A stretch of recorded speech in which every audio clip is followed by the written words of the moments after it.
Perkenalkan, saya Tessa Kiara Lumban Gaul. Di sini saya akan membahas tentang menentukan solusi optimum menggunakan program Lingo.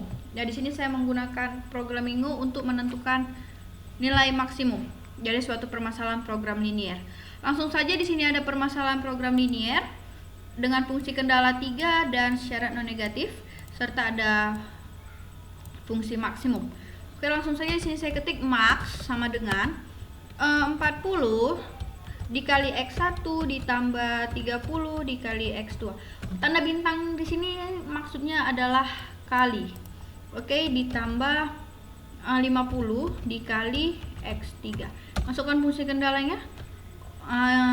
Sebelum saya masukkan fungsi kendala, perlu saya ingatkan bahwasannya harus ada tanda titik koma setiap akhir dari perintah yang akan kita lakukan. Lalu ada 6 X1 ditambah 4X2 ditambah X3 lebih kecil sama dengan 32.000. Oke, jangan lupa titik koma. Lalu ada 6X1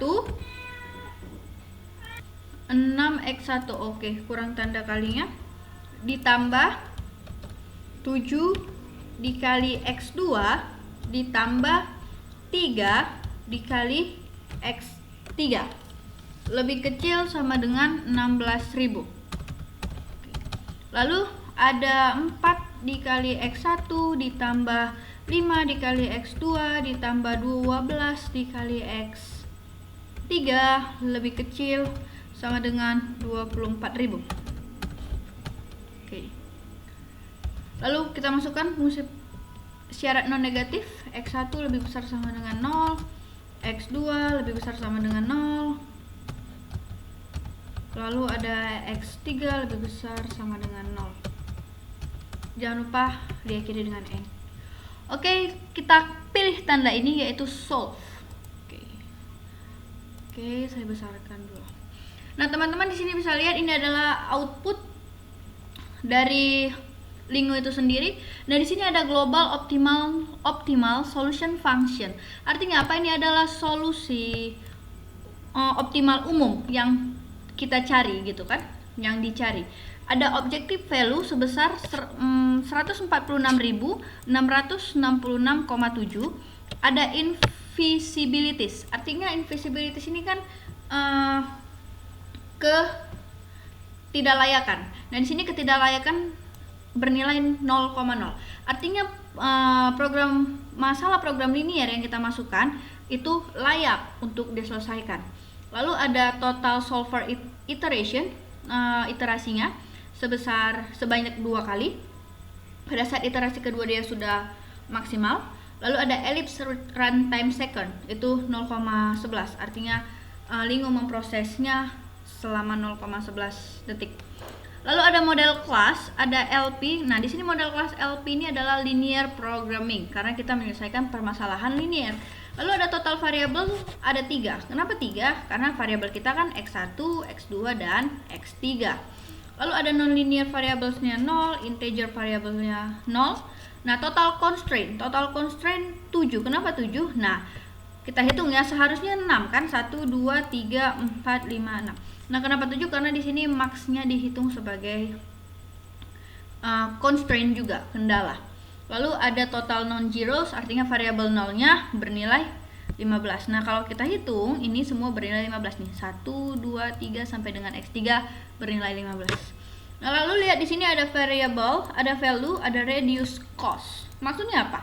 Nah, variabel tadi kan sudah jelas nih, X1, X2, X3. Value-nya berarti X1 bernilai 2000. X2 0, X3 1333,33.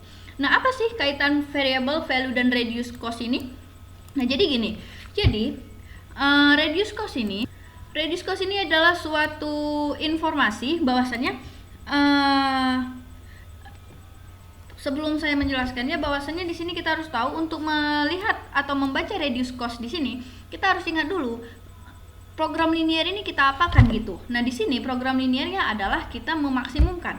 Berarti makna reduce cost di sini adalah jika variabel dipaksa untuk dijual atau dipaksa untuk ada, maka akan mengurangi objektivitas, maka akan mengurangi keuntungan. Nah, lihat di sini. X1-nya 2000, reduce cost-nya adalah 0. Nah, bisa kita katakan bahwasannya X1 ini harus bernilai 2000 untuk memberikan sumbangan agar fungsi objektif menjadi maksimum, karena reduce cost-nya 0. Nah, lihat di sini X2-nya 0, reduce cost-nya 17,6. Artinya apa? X2 ini sangat tidak disarankan untuk ada, sehingga dia bernilai 0. Artinya kalaulah si X2 ini bernilai, maksudnya ada sebesar 17,6, maka dia bukan memberikan keuntungan, malah dia akan mengurangi nilai si objektivitas ini, bisa jadi rugi gitu. Nah, untuk X3 sama seperti X1, X3 ini harus ada karena reduce cost-nya bernilai 0. Jadi itu manfaat. Jadi itu informasi dari reduce cost. Apakah si variabel X1, X2 atau X3 ini layak bisa untuk digunakan agar mencapai objektivitas, agar mencapai maksimum dalam konteks ini. Lalu lihat di sini ada row, slack, or surplus, lalu dual price. Nah, di sini bisa dikatakan bahwa bisa dilihat di sini kan ada row baris, slack or surplus, dan dual price. Slack or surplus adalah slack untuk memaksimumkan dan surplus adalah untuk meminimumkan. Nah, lihat di sini pada saat si slack or surplusnya bernilai 0, justru si dual price-nya ada nilainya nih. Nah, pada saat slack or surplusnya seperti ini ada nilainya, maka si dual price-nya bernilai 0. Nah, beda dengan ini adalah untuk si maksimum. Oke, jadi kita hanya lihat yang ini saja. Nah, pada saat dia punya nilai, nah dual price-nya bernilai 0. Artinya apa? Pada saat si slack or surplus bernilai 0, artinya semua batasan dipakai oleh program linier gitu. Artinya semua batasannya dipakai. Oke. Nah, pada saat dia tidak bernilai 0, berarti ada batasan yang tidak dipakai, seperti itu. Nah, mungkin ini saja yang dapat saya sampaikan. Lebih dan kurang saya mohon maaf. Terima kasih, selamat pagi.